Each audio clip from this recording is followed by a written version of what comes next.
نحبوا نفرحوا. وقتاش باش نفرحوا؟ مانيش فاهم. وقتاش باش نفرحوا؟ تقريب من الشان 2011 ما فرحناش 14 سنة ما فرحناش معاكم. علاش؟ خاطر نفس الحاجات قاعدة تتكرر. نفس الحاجات قاعدة تتكرر. شوف انت، من الكوب دافريك 2010 الى يومنا هذا فماش قايمة ما صارش فيها جدل.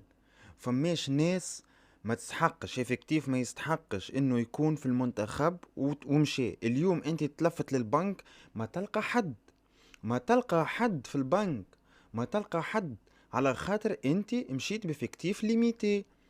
انت هذيكم هما المسؤولين متاعك في تونس، مسؤولين يحبوا ينجحوا بالمحسوبيات، يحبوا ينجحوا بالمحسوبيات.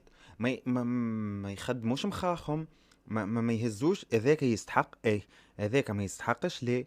ماشيين اعباد بالاكسبيريونس، يقول لك هيك معانا في المنتخب من 2014، والاخر معانا من 2015، والاخر معانا من 2016. جدد، جدد. والمنتخبات اللي ناجحة توا نجحت خاطرها جدد، خاطرها خلقت أديان جديد. احنا قعدنا نفس الأسماء يمشيو بينا من خيبة لخيبة، وبعد كل خيبة يجيو يقولوا إن شاء الله المرة الجاية. ما نلوم حتى ملاعبي، وما نحمل الهزيمة حتى ملاعبي. بطبيعتي من الخيبات الكل نهار خرجت قلت الملاعبي هذاك يتحمل مسؤولية، والملاعبي هذاك لا لا، اللي يتحملوا المسؤولين. خاطر أي ملاعبي موجود حاليا في تونس كي تهزوا المنتخب ما ينجمش يقولك ما نلعبش، ما ينجمش يقولك ما نلعبش. يحاول انه يعطي مجهوده، في ساعات تستقي تجاوب، ساعات ما تجاوبش.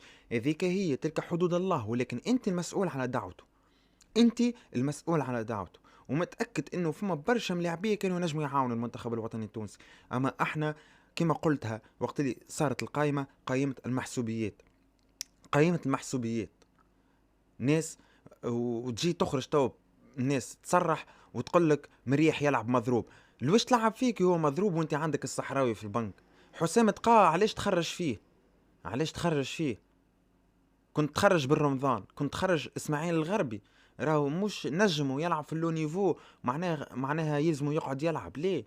فما مباريات ما يمشيش فيهم سبحان الله. رانا نحبوا نفرحوا يا رسول الله، نحبوا نفرحوا، نحبوا نفرحوا. راهو بمثل هذه الممارسات راهو ما كونش باش تفرحونا، ورانا باش نقعدوا من خيبه لخيبه. صلحوا رواحكم يا مسؤولين، والله لا نلوم حتى ملاعبي، نلوم المسؤولين. صلحوا رواحكم وصلحوا تخمامكم، وخليه انتم عطيتوا مسؤوليه للناخب الوطني، خليه هو يعمل القائمه، ما يتدخل فيها حتى حد. ربي يهديكم.